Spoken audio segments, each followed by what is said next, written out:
Сәлем балақай, мен саған көліктердің неше түрлерін көрсетіп айтып беремін.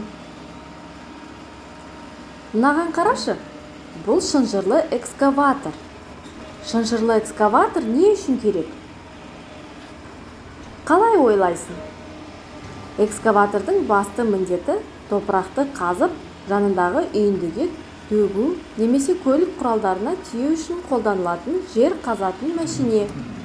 Көбінесе экскаватор құрылыс болып жатқан жерде жұмыс істейді. Бұл өте пайдалы құрылыс техникасы.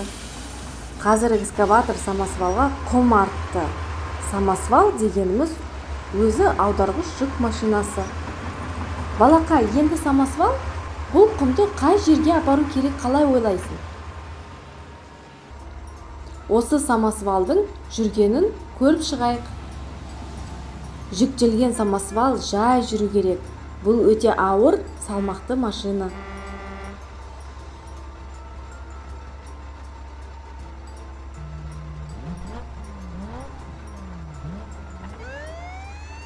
Ой, бұл қара көлік самосвалды озып тез өтіп кетті. Бұлай тез қаланың ішінде жүруге болмайды. Енді бұл қара көліктің артынан полиция қызметкерлері бара жатыр.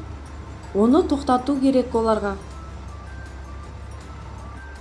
Ал біздің өзі аударғыш жүк машинасы жай өз жолымен бара жатыр.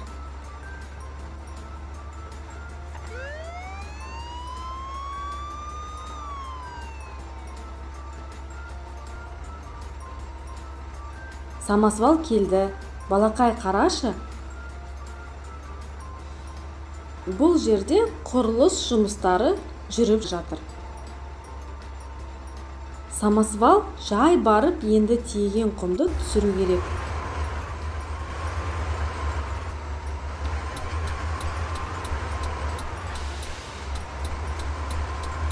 Құм түсірілді. Самосвал өз жұмысын істеп бітірді. Ура!